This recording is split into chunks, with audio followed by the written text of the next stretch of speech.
everyone. Welcome to another show presented by the Ponchatoula High School Digital Humanities Club. I'm Ashley, and Nay is joining me today. We are here in the school auditorium with another very special guest. He is a very important person to our community. He has an outstanding career. He is now the principal of Hammond High Magnet School, and we are so grateful to have him here, for him to be joining us here at the home of the Green Wave. Uh, it is a pleasure to welcome Mr. Michael Kyles. How are you doing today, Mr. I'm Kyles? doing well. It's Wednesday, so over the hump. So that's Yes, always sir. a plus. So tell us a little about yourself. Where are you from? Where'd you grow up at? Where'd you go to school? Okay, so I'm originally from Baton Rouge, Louisiana. Okay. I'm a graduate of Baton Rouge Magnet High School, class of 2003. After I graduated high school, I migrated to Hammond to go to Southeastern. I decided to major in education. I graduated with my bachelor's from Southeastern rather, in 2009. While at Southeastern, I was a part of like the campus activities board. They were in charge of like doing like all the fun events on campus. I was also in SGA for a short period of time where I was like the director of education. So any educational outreach that we did with local schools, I facilitated that. I was in the choir, believe it or not. I sang a little bit. I also joined a fraternity. I'm a member of Phi Beta Sigma Fraternity Incorporated. I was homecoming king Okay. in 2007, and then I also was named the outstanding man in 2006. So it's kind of like the Grammys of Southeastern. It's kind of like one of the highest achievements that you can obtain. So I was very proud of that. I always knew I wanted to work with kids in some aspect. I come from a family of educators, so I guess it wasn't going to be, I guess, I wouldn't be unsure of what I was going to do. I guess I kind of ran away from it, but as I began to get closer to graduation, I kind of came to terms with it. So I graduated from Southeastern again in 2009. Fun fact, I did my student teaching at Ponchatoula Junior High. And my first 2 years of teaching was actually at Ponchatoula Junior High. So I taught 8th grade U.S. history, and I taught 7th grade math. And then in that same time, I decided to go back to school, get my master's in ed leadership, and I graduated with that in 2012. At that time, I then transferred to Hammond High. It became Hammond High Magnet at that time, and I've been there. I was there for about 6 years, and then I served as social studies teacher. I was a part of the implementation team of the diploma program. Then I became assistant principal for about 3 years, and then migrated to Hammond East Side for a few years. Is where I know Nathaniel from. And then just this past year, the opportunity came about for me to apply to be the principal at Hammond High, and I was selected. So it's kind of like I'm back at home. So You had an outstanding career, but so what's the difference on like, being a principal at Hammond East Side and then moving up to the grown people, I it's guess. it's kind of like a full circle moment because you kind of see where the foundation is laid. So you kind of know where, as children, as they come into the educational system, where they start, and you kind of know where they want to go. Like when I left Hammond High and went to Hammond East Side, it's kind of like, all right, how can I um, make the school to where we're preparing the kids to be ready for high school? So a lot of those middle school grades, like 6th, 7th, and 8th grade, they were already kind of mirroring Hammond High with the AB schedule. So I really tried to implement policies and practices that will help them transition better.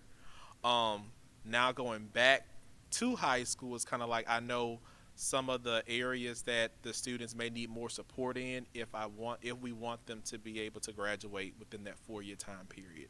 And so this year was like a full circle moment because the senior class at Hammond High was my first class of 8th graders when I was at Hammond East Side, and now the freshman class was my last class of 8th graders. So it's like I'm kind of seeing the students transition from like being like small kids into like teenagers. So it's a full circle moment. So I really like it. So did you originally want to be a teacher for your educational career, or did you go educate? I I didn't, like I said, I know I wanted to work with children. Um, I didn't. I thought about social work at one point in time, but growing up, our church allowed us to do what's called like the summer youth enrichment program, which they went out into the community and asked different local businesses if they would like hire us to work part time, and the church would pay us. And so at first, I thought I wanted to be an engineer and an architect. And so my first summer, I was like at an architect firm, and I was like, yeah, this not it. So I then was like, man, maybe I could try working with the summer camp at the church. And at the summer camp, in the mornings, they did more educational things like ELA, math, science support. And in the afternoon, it was more enrichment based. And so I kind of took a love to that. And then, like I said, I came from a family of educators, so I just kind of fell into the profession like that. And just coming to school, I knew that going into education, being a minority male, that I could be a positive role model for some of the students that I interact with, and kind of have a part of just developing successful youth. So, Okay, just to throw this in, guys, if you have any questions for Mr. Kyles today, y'all can leave it in the comments and he'll answer it for you. Surprise Okay, question. so is there times like you were like when you started your first career, right, as an educator? Is there times you were like, oh, I really don't want to do this or anything like that? it never was that. I tell people all the time, I feel like I had like the best first year experience because I did my student teaching at Ponchatoula Junior High, and it was with seventh grade. And so I got hired to teach eighth grade. So I knew all the kids. I was already familiar with the school and the procedures and processes. I knew the administration. So I would say I had probably the best first year experience um, that any first year teacher would have. There were some challenging moments, but the district had an awesome program at that time called Tangi First, and so it paired us with like a mentor teacher, and they would come and visit us at least once a week, kind of sit down with us, help us with lesson planning, and just the basic ins and outs of education. So I was in that program for my first 3 years of teaching, and I know it was because of that program I was able to kind of keep in the profession, because they say like typically if you make it past 3 years and you pretty much are set in it, but most people, if they find out it's not for them, they pretty much jump ship within that 1 to 3 year range. So it was a lot of support. So I wouldn't say I had, it was never a moment where I was like, I don't want to do this anymore. So So I've been to Hammond High recently. I've taken Pro Start, so I get to go over there and see how everyone's doing. Over at Hammond High, is there anything that you'd personally like to change with how it runs? um not let's see how I can answer that question. I don't think it's anything that's wrong with the processes. I think that we're just enhancing it just to make it more feasible to be able to have daily operations. But ultimately, our goal there is to support instruction and to make sure that we're getting students what they need to be successful on all levels. So, I think for us, it's more so being able to promote more of the opportunities that we have available at our school, and just letting people know how they may be able to come and be a part of what's taking place at our school. Hmm. So, what kind of experience have you used from like being a teacher to being a principal and then to being a principal at high school again? Like, what kind of experience have you helped you a lot throughout all of that progress? I think it is kind of, I'm not going to say humbled me in a sense, but it kind of has made me reflect on my approach just in general when I interact with students specifically. I know that a lot of students may not have the best upbringing or the best home life. So a lot of times when we are being, I guess, or we want to hold you accountable as students, sometimes I'm always mindful of the approach. So how I'm talking right now is pretty much how I talk all day. I rarely get excited, as I say. Like if I'm talking loud, then I just need you to make sure you hear what I'm saying. Like I try not to scream. I try not to get in students' faces. I try to have a conversation, even if there are moments where students may not be ready to talk. I'm like, hey, just let me know when you're ready. Then we can have a conversation. I just think that it just allowed me to kind of step back and also put myself in other people's position.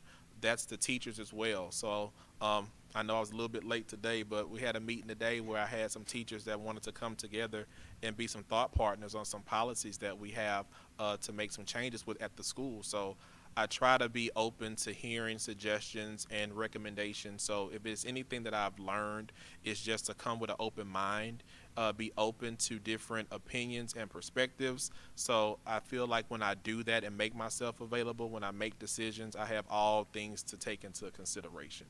So it's not to the point where I don't want to hear what people have to say. Sometimes when I have to make decisions, it may not be what the majority wants, but it may be in the best interest for the majority. Does that make sense? Because I'm looking at it from a whole different lens than what they may be seeing. So what's your favorite part about being a principal? I don't know. I mean, I think each day brings about a different moment. Like I love just being able to interact with students. I try my best to travel and support like all the athletic groups. I like going to some of the athletic events. Coming back to high school, I have more opportunities to do that. Um, we have a very opinionated student body, so I love having conversations with them about ideas that they may want to bring to the school. A lot of the spirit things that we do or different events that we've put on, a lot of it has been spearheaded by students, and so I like that. I think the biggest thing that I enjoy is just the opportunity to just be a positive role model and a positive change agent. So I think I'm more so excited about the opportunities that being in this position could bring me and could help in terms of helping students and even helping teachers grow and develop more in their craft, and even like my administrative team, like the assistant principals, like supporting them to be better leaders as well. So we have a couple questions from our viewers. So Okay. Jocelyn asks, how do you create a bond with your students as a principal? I try to be visible as much as I can. Sometimes, like they'll see me in the mornings walking around. I try to be visible during transitions. I haven't been in the cafeteria as much as I would like, so that's been like one of my goals. Like when we come back from Mardi Gras, like I have to hit at least 2 lunch shifts a day. I always encourage students, like if they have an issue, to email me. So a lot of them do email. I try my best to email all my students back. So some parents, if I'm not getting to you sometimes, it's because I'm replying to the students' emails. But a lot of them have said that they appreciate that that opportunity to be able to connect. Like I had a student call me the other day. He emailed me like, I need to talk to you. I'm like, okay.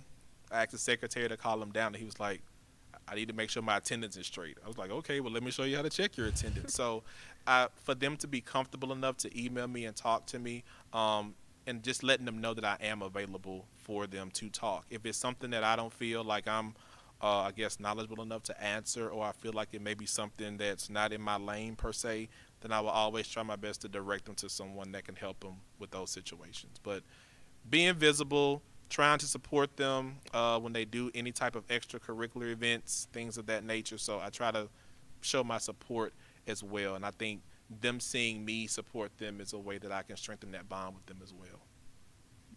And another question is like, what effect have you observed from being a black male leader in our community? From Isaiah. Again, I think it's opportunity.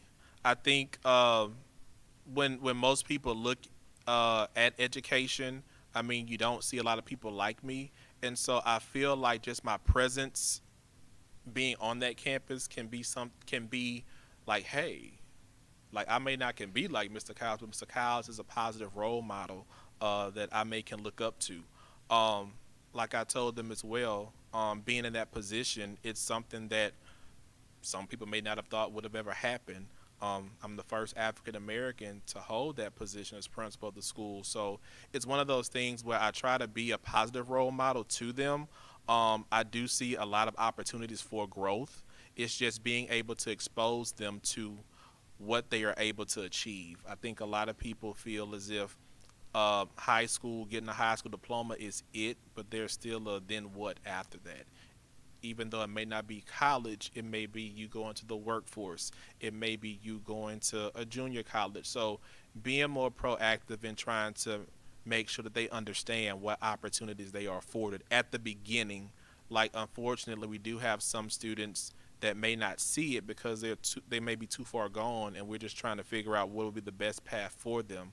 But for like the ninth grade students, really trying to be intentional about showing them, hey, this is what needs to happen, or this is the route, or these are your options that you would have in order to be successful when you graduate in 4 years. So is there anything like you mainly suggest for students, like you would suggest students to do? The biggest thing, y'all, they, and this is for every kid, like you need to know where you stand academically. Like I tell my kids all the time, and if I'm giving any wrong information, I know they gonna come back on me. But I tell them, like in high school, you're working towards the progression to meet your graduation requirement, and so you got to have at least a D or higher to get the credit. It does nothing for your GPA, but you're still progressing to meet that requirement to graduate. I think a lot of students don't know what all is entailed with being able to graduate. Like there's the LEAP assessment. You have to get so many credits. If you are on a jumpstart pathway, you have to get a credential tied to it. So getting them to understand exactly the steps they have to take in order to get a high school diploma. So we're trying to be more intentional about educating not only just the students but their families about, okay, this is how you walk across that stage in 4 years. This is how you're able to be invited to National Honor Society. This is how you're able to join Beta. Just trying to expose them to those opportunities, because I don't think a lot of people really understand what it takes, because high school is much different from when I graduated, and it wasn't that long ago. I mean, I think this should be like 20 years, but still within 20 years, it has evolved so much. So being intentional about educating them about what it will take for them to be able to graduate in 4 years. So what I've asked you what your favorite part about your job is. What's your least favorite part? I wouldn't say I have a least favorite part. I think for me, it's knowing when to like call it a day, because there's so many things that can take place within a school day to where I can come in the morning and say, okay, I'm gonna knock these 10 things out for sure, and something will happen, and then it's I only knocked out two, and so in my mind, I'm like, okay, I got to get these 10 things done, and so sometimes that may have me at school much later than I would like. Um, Sometimes the hours are long, but I mean, it's what I signed up for. But for me, I guess finding that balance, that work-life balance, because I try to put my all in what I do, but sometimes working too hard, it causes me not to focus on other areas like self-health, like mental health, physical health, things like that. So that may be, I wouldn't say the least favorite part, but that would be the part that I know I'm still struggling with, is just that work-life balance. So Sorry. you can go ahead. Okay. So far, how have you adapted to maintain a little bit of your work-life balance? Okay, so I set a timer. So I try to set at least 2 days a week that I stay late. Usually, if there's like an athletic event or like a some type of activity that's later in the evening, that'll be the day that I choose to stay late. Simply because I'm already going to be there, so I can kind of knock out some work while I do that. I try to do it like 2 days out the week, and then I set my timer. Like on those days, 5:30 when the timer goes off, no matter what I'm doing or where I'm at, I stop, pack up, shut the computer down, I get in my car and I go home. So being able to know when to let go, because if I keep working, I'll look up, it's like 9, 10 o'clock at night. So yeah. Have you been able to balance like your work life and with your family? I've been trying to be better with that. So I try to make sure that I try not to take work home, even though it does happen sometimes. But I try to be intentional on the weekends specifically to connect with family. I have a big family. So the Saturday and Sunday is kind of like how I try to take advantage of that. Like Sunday, I may pick a family member and say, hey, I'm going to come and go to church with you today. And so we'll go to church together. I may go out to eat with them or go to their home to eat. Or if I have like my nieces and nephews, like I'm like, hey, I'm coming to see y'all on Saturday. Or like my grandpa, hey, I'm coming to visit. So I try to be intentional about visiting people throughout the week. I try to call. Like I try to make sure, like, hey, I haven't talked to so and so, let me call them on my way home. So I try to make those connections, and then they know how important it is for me to kind of have that balance as well. So they kind of be like, okay, come over to the house, or let's watch the game, or hey, let's go to the movie. So they try to also uh, bring me back if they feel like I'm going on the deep end with doing too much work. So they kind of notice that and kind of keep me in check with that as well. With your work, what do you think has been your biggest accomplishment so far? Hmm. Let's see. I don't even know if I can pinpoint one thing. I think it may be just trying to bring back just I guess consistency with like just daily structures and operations, like really taking into account what the teachers, like some concerns that they may have had from previous years and things that they feel like, hey, if it was in place, it may help flow a little bit better. Um, like with communication, I try to communicate with them a little bit. I think I overly communicate at times, but keeping them in the know with what's going on. Also, I guess another area I could say is like trying to build capacity amongst the members of the staff. We're trying to bring back committees for different activities on campus. I know most of the high schools have like advisory time where they get like the extra 30 minutes or so for support. So there's actually a group of teachers that facilitate that. And so I've kind of given them the opportunity to kind of create a plan. We've revised it like maybe 3 or 4 times since school has started, but it's given them that opportunity to develop as a leader while also supporting the school to help meet our academic goals. So I guess we could say building capacity is one thing that I could feel like is one of the biggest accomplishments that I've had. What's the least, like, you feel it's the least accomplished you have done? Like, For me, and I'm being honest, I think just trying to get everyone, and that's like students and staff, like just getting our instructional focus like there. I think being being who I am more, and my educators know this term. I'm more like operational minded. So when you focus a lot on that, then the instructional part tends to kind of slip away. So I know I'm not where we want to be, but I feel like we're making progress from where we were. So really trying to reset and kind of lay that foundation so that everybody understands the importance of that, and that's from the students as well. So I know that's another area of opportunity that I have being in the position at the school.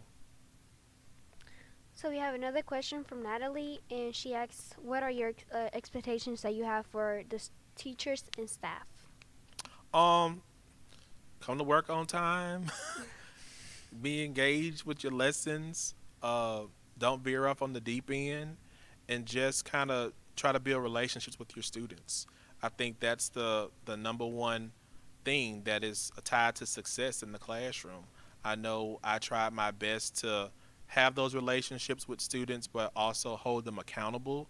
But I think in order for students to learn and be able to be successful, they have to trust you and know that you really care for them. So we really encourage teachers to take opportunities to build those relationships with their students, and they'll ultimately, hopefully, see them perform better academically in their classes. So I think we should take a slight break and get a little more lighthearted with the questions. Okay. Okay. What do you think started the Ponchatoula versus Hammond thing, and do you think it's good or bad? I have no idea, but I know when I transferred to Hammond, this is a true story.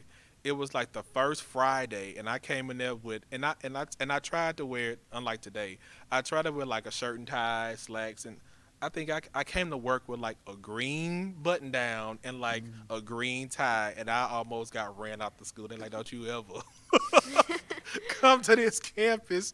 I mean, they were making fun, but I don't know. I guess it goes way back. I mean, I know they have teachers or staff members that work at Hammond that went to Ponchatoula, and I'm sure vice versa. And from when they were in school, it's always been like Hammond versus Ponchie. Like I think over the last few years, like with the pranks and stuff, it's kind of gotten under control. But I know it used to be wild back in the day. But I think it's good, wholesome fun. I hope no one kind of takes it seriously. Like we don't need nobody getting hurt behind the rivalry. But I think it's kind of like, okay, you do your thing, I do mine, and then we kind of laugh at it at the end of the day. So I don't think it's anything bad about it if everybody just knows the parameters in which to kind of operate in. Like we don't want to get too extreme, but it's high school, so we expect y'all to have fun, but we also expect y'all to be safe and not do anything that would compromise your safety or put you in a predicament where we have to involve law enforcement. So, but I think good rivalry is always fun. So, I'm pretty sure that's what it is. And this Friday, right? Yeah. yes, We'll have the Torres in our house, the green Yes, wave. So we're yes. very excited for that. And to get it, are you a dog or a cat person? um, dog. Why a dog? I don't like cats. Like my aunt had like 5 cats, and like I legit used to be scared to go to her house. Like I just, it's how they look and move around. I just don't like it. Discrimination? I don't, that's what you want to call it, but I mean, I've interacted with them more. My family and friends have dogs, and I have dog sat before, and it's kind of like I've grown to like them a little bit better. So that's why. That's more so why. Do you have a personal hero? Say that again. Do you have a personal hero? Um, Not really. I mean, I look more so at my family, members of my family as my heroes. My family grew up in like Ponchatoula Parish, which is very rural. Like my grandparents, like my grandmother, she only like up there they only had school up until like the 6th grade. So she had to go to New Orleans to kind of get her education, and like they had to work in the farm and work in the fields. And so growing up, me and my cousins, they used to always send us up there in the summers, and we would do the work, and that would kind of be the lesson. Like, hey, if you don't want to work hard like this, then you need to get your education. So I think my family has been my greatest, I guess, inspiration to know like their upbringing and what they have been able to achieve within their lifetime. So my whole family is like my inspiration. You don't have any other inspiration to inspire you to be an educator, like besides them? There were a few teachers along the way that I kind of was like, hey, if I ever become an educator, like they'll be the reason why. It's funny. I just connected with my 4th grade teacher on Facebook, and you know, typically when you interact with them, with not say them, but when you interact with teachers, if you haven't had them for a long period of time, it's like you get that generic like, hey, how are you? But they never kind of say your name. And so she was able to like say my name. She like, well, I mean, our friend requested on Facebook, so I guess she knew it. But she knew my birthday, and and we shared the same birthday. And she was like, hey, don't we have the same birthday? I was like, yes. Like, how do you know that? So it's one of those things that she took the time to still remember me. So that's Miss Lindsay. So she was a good inspiration. My kindergarten teacher, Miss Goins, was a positive inspiration as well. And then when I got to high school, Coach Washington, he was a good inspiration, and also Coach Antoine. So, and outside of that, there were other educators that kind of went to the same church that I grew up in, and so they all kind of invested in all the youth in the church. And so it's kind of like, hey, I want to be like them because they have played a major part in my success today, and so I want to be able to give back and motivate and instill those positive qualities in students as well. So you grew up in a church, right? And you go. Do you still go to church? Mm-hmm. Okay. So do you balance your like? I know in my church we have boundaries, right? So we have classes these days and these days, right? And how do you balance that out when there's a game that day? Like for example, Tuesday, and you have to go to church and there's a game. Well, I think since COVID has happened, it has made everything so accessible. So a lot of, and I'm not gonna say I church hop, but I have like 3 churches that I visit. So, and all of them have a virtual platform. So even if I'm not able to physically be in the building, if the game is over with like at 9 o'clock and service ends at like 10, I can go back and look at the YouTube recording, and I can listen to it on the way home. So I'm still getting exposure to it. It may not be in real time, but being able to them being able to like record it and have it on their either their website or their Facebook page, Instagram page, or YouTube channel, that allows me to still get that that little boost in motivation that I need. Of course, if there's a meeting or something, I try my best to be in attendance if it warrants that. But like I said, since COVID, the church is now starting to ease back into more in-person gatherings and having those type of events. So I'm assuming down the road that may be more of a challenge, but right now having that virtual access is allowing me to really stay connected. So Destiny asked, so the dress code has been really strict here in Ponchatoula. How's the dress code over there in Hammond? It's the same. We do our best to monitor. Um, and again, try to create opportunities. We have a tour store on our campus, so it's like you can't wear this jacket, but hey, go to the tour store and buy one. You can wear that all day, every day. So we know that it is something that may not be positive. Well, I'm not gonna say positive. It may not be as receptive by most students, but we still have a job to do with enforcing the policy, and we do it to the best of our ability. But if we know that we're asking, or it's something that should not be worn, our mindset is that hey, if they can't wear this, and let's make sure we have something available for them to be able to purchase. Like our colors are purple and white. I mean, purple is not a popping color in the store, so you really have to like look for it. So we try to take that into consideration as well. What about some students that can't afford it? Then there are some members in the community who give donations to say, hey, I want this to go into a fund to assist students that may not be able to buy certain items. But the district also has a program where if we are aware of it, we send the information in and they're able to provide like uniforms and things like that for those students who may be in need. With students who are wanting to become like teachers, principals, something in the educational field such as you have, what is something that you would tell them that they should know?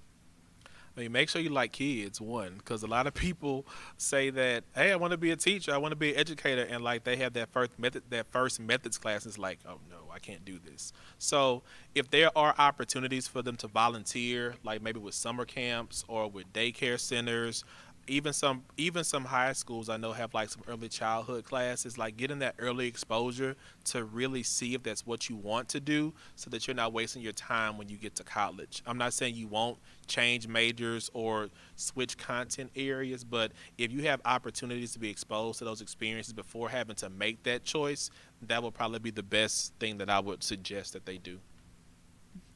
What do you think makes a good teacher? Someone who is open-minded.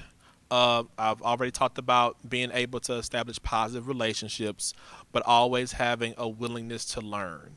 Um, like I said, until I close my eyes or until I retire, I feel like that there is always something that I can learn and kind of be able to grow in the profession. So always being a lifelong learner, being open to establishing positive relationships, and just being open-minded. How about principals? Same thing. I mean, you have to, I think because you have so many different factors that you have to manage and control. I mean, you have to have that balance. Like you have so many different personalities, different families that you deal with, staff members that you deal with, that you have to be able to have that balance. So, like I said, being open-minded, being a forward thinker, those are all things that I feel will be qualities of a successful principal. Do you see any like new opportunities coming your way? Anything you want people to know about? Well, I'm back in school. I've been back in school. I'm on the journey to become Dr. Kyles, so I'm working on my doctorate. So that's been another, I guess, angle to add into the work-life balance. So I think that's going to be the the next goal that I try to achieve. So I don't think career-wise I'm making any drastic changes right now. I'm just kind of staying where I am and trying to focus on finishing that. So And what inspired you or what made you want to become Dr. Kyles? honestly, I would be the first person I know on my dad's side to be able to have that title. And so it's one of those things where I've always said education was always a big push in my house, and so I feel like obtaining that would only not only be something that I could be proud of, but it's something that my family could be proud of as well, and be another thing to motivate other students and family members to be successful. Is there any experience you wish like students knew about you? Well, most people don't know. When I was 12, my mother passed away, and so a lot of students come into like middle school and high school like experiencing the same things. So I've had moments where I'm not gonna say I'm not gonna say I was shuffled, but I lived with different family members. Growing up until like I was 16, my dad worked out of town because there were better opportunities for him. So like I stayed with my grandmother and my grandfather. Sometimes I stayed with my aunts and uncles. So navigating life, not having like all like your unit there, that has always been a challenge. Statistics can show like sometimes when you lose a parent, like some kids may go off on the deep end. That's one thing. Um, what else?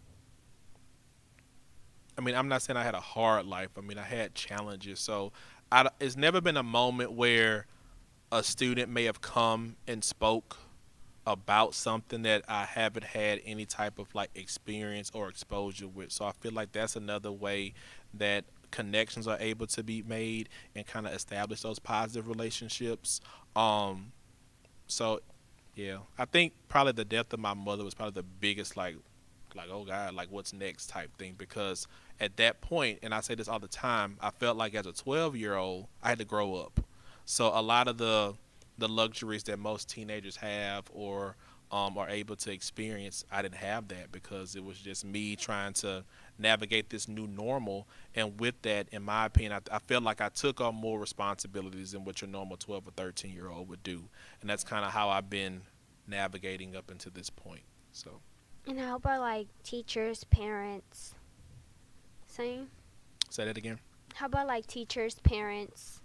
What about them? Like, is the same experience or any other experience you would like them to understand or like no? I've had teachers who really I've had teachers who bought my school supplies before. I've had teachers to bring me home because I couldn't get picked up at a certain time or I didn't communicate with my family to come get me, so I had to figure that out. But I mean, I've had people to go above and beyond what I guess what they were required to do in their job description to make sure that I was taken care of and I was successful. So I guess just having that positive connection. And I've also been blessed with individuals in my life who have taken me in and kind of treated me as their own, like I'm no different from their children. They treat me the same and they kind of motivate me and kind of help to fill that void of like not having my mom. Like my dad passed 3 years ago, so it's like now I have people also stepping into that role as well, just trying to make sure that I have a supportive unit overall. So So this is definitely a lot quicker of a question, but okay. if you could eat only one thing for the rest of your life, what would you choose? Just one thing? One thing. Oh my god. It'll be ribs. Like Why would? I just like ribs. Like I can eat it every day. As a matter of fact, the Texaco right down the way has really good ribs if you're trying to try that out. But I can eat ribs all day, every day. Mr. Cos, we're supposed to be healthy. I know. I drink it water with it. I eat a salad sometimes with it, but I can eat ribs all day, every day. Yeah. What kind of music do you listen to? I listen to it's nothing that I don't think I don't listen to. Like I was bumping Adele coming here. On some mornings, I may just listen to just instrumental music. It just is, if it sounds good, then I'm all for it. Like I don't think I'm bound to a certain genre, a certain type of music. I'm open to everything. Like growing up, I watched MTV, BET, VH1. Way back, it used to be a channel called The Box. So, and that always exposed you to different types of music. So, I listen to a little bit of everything. So just vibing through the day, huh? Yes. I'm trying to think of a good question to ask you. I hope they have a good answer. Ooh. Deus Ex Machina, let's go. Okay, so these are fun questions. So you say you listen to all type of music, right? So what's your favorite song? Ooh. That's a hard one. It is. Trying to think what I listen to on repeat. Oh Lord, I can't think of a favorite song, to be honest. I know that sounds crazy. Like for the last few days, I know I told you about bumping Adele, old school Chris Brown. Um, I listened to Drake. Um, I do listen to some of the local art, like local Baton Rouge artists. I do dabble in that a little bit. Um, Beyonce, I listen to her. Um, I'm trying to think of one song that I really can't think of it. Most people say I'm like a human jukebox because I always have a tune in mind. It's so crazy that I can't think of one song right now that I would consider my favorite. But like I said, I like everything. So, So, what is your favorite restaurant? hmm. I think I may have multiple choices for this. Like I go to Sonic for the ice cream. I go to Chick-fil-A for the fries. If I want to eat out, I like Zaya's a lot, so I'll eat there. I like their corn grits. Um, if I'm looking just for I also like nothing but cakes as well. So I do at least get one cake a week. So that's With my water? with water, yes, of course. So I always stop there at least once a week and give me a bundt cake. That's like my end of the week treat for myself. That's pretty good. You drink Yes. water with your cakes? No, because you gotta be healthy. I gotta be healthy. It's That's that true. The balance. students don't get on him. It's the balance. Yeah. That's true. That's true.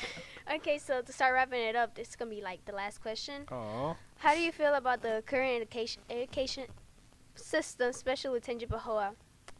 What do you think comes next for our area? Again, I think there's been a lot of efforts put forth into implementing programs to just meet the needs of all students. I think the opportunities that we have moving forward are there. I think the people that are in position have a plan of where they would like the district to go. Everything is data driven, and so we're constantly being asked to be reflective on like our current practices and how that's being aligned to just the overall like school and state goals.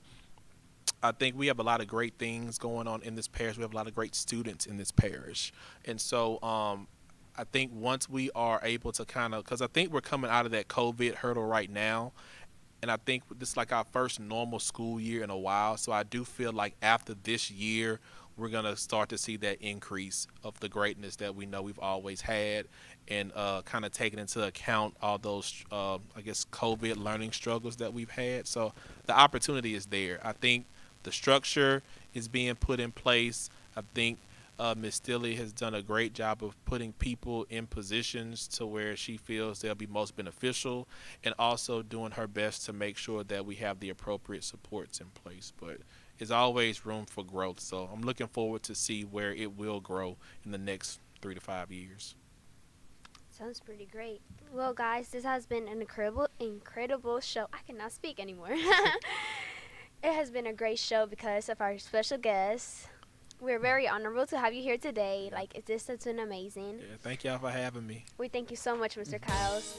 This has been the Digital Humanities from Ponchatoula High. We want to say thank you for our viewers, to Mr. Kinchen. And our next show, we're going to be hosting our principal. You beat our principal. Oh, Dr. C.